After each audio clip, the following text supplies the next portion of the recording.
हम बड़ी देर से यहाँ बैठे हुए हैं, मुझे भी आने में काफी देर हुआ, आपको तकलीफ हुई, इसके लिए हम सभी क्षमा प्रार्थी हैं। मगर आप जिस मेहनत से इस भीषण गर्मी में भी बैठे रहे और बातों को सुना, तो इसके लिए हम आपका तत्काल अभिनंदन भी करते हैं। हमारे पुरखे कहते थे, उत्तम खेती मध्यम दान, निर्घिन चाकरी भीख निदान। अंतम भी सिर्फ जमीन हमारा मसला नहीं है, जमीन एक मुद्दा है। सच बात यह है कि हम अपनी बेटी की जब बरतिहारी करने जाते हैं और लड़का वाला जान जाता है कि लड़की का बाप किसान है, तो दरवाजे पर बैठने नहीं देता है, चाय पिला के भगा देता है, पूछता है नियम है कुछ देगा नहीं। अगर ठेकेदार है, कोई भ्रष्ट अफसर है, तो उसको बढ़िया से बैठाएगा, नाश्ता कराएगा, दूसरा ये माल देगा। पहले जिसके पास में जमीन नहीं होता था उसकी शादी नहीं होती थी,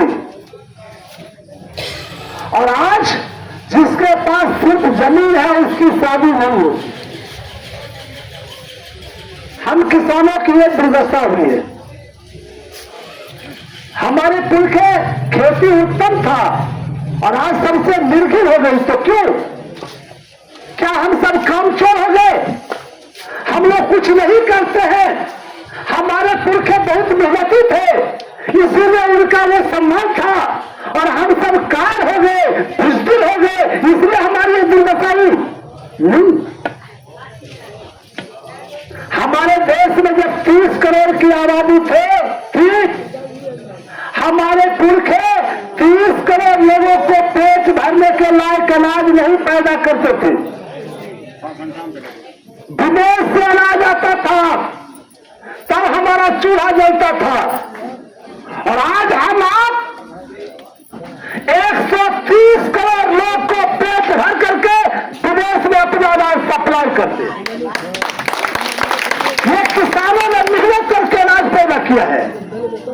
हम जब छात्र थे, पढ़ते थे कि दुनिया में दूध की नदी बहती है, उस मुल्क का क्या नाम है?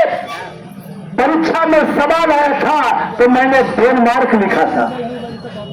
आज दुनिया में सबसे ज्यादा दूध भारत में पैदा हो रहा है। ये भारत के किसानों ने ये दूध पैदा करके दुनिया में स्थान पैदा किया। हमको याद है, सेब और नाशपाती बड़े बड़े शहरों में बिकता था, पटना में बिकता था, दरभंगा में बिकता था, मुजफ्फरपुर में बिकता था, और आज शेर भी लाना ये बनारपुर गांव में भी दिखता है। इतना सेब कौन पैदा किया? इतना नारंगी कौन पैदा किया? इतना बेदाना कौन पैदा किया? काजू, किशमिश, छोहारा, मरक्का, ये सब कौन पैदा किया? हम किसानों ने पैदा किया। मगर हाल वही है। तुलसीदास ने लिखा है, जस जस शिल्पा बदन बढ़ावा, तास दुगुन कति रूप दिखावा। हमने जो जो पैदावार बढ़ाया, हमने जो जो देश की तरक्की की, हमने देश का उत्पादन बढ़ाया। 1952-53 में हमारे देश में 5 करोड़ टन अनाज पैदा होता था। आज उसी जमीन में हम 35 करोड़ टन अनाज पैदा करते हैं। ये किसानों ने अपना खून जला के किया। कहा नहीं हुआ है देश जिसमें ऐसी भूमि भूखंड जहां गांव बसा हुआ है, उस गांव के अंतिम घर से चारों तरफ माने 200 फीट पश्चिम, 200 फीट पूरब, माने 200 मीटर ये जहां बसा हुआ है, उस गांव के अंतिम चारों तरफ से स्थित लगभग 200 मीटर परिधि में अवस्थित क्षेत्र की भूमि आवासीय भूमि मानी जाएगी।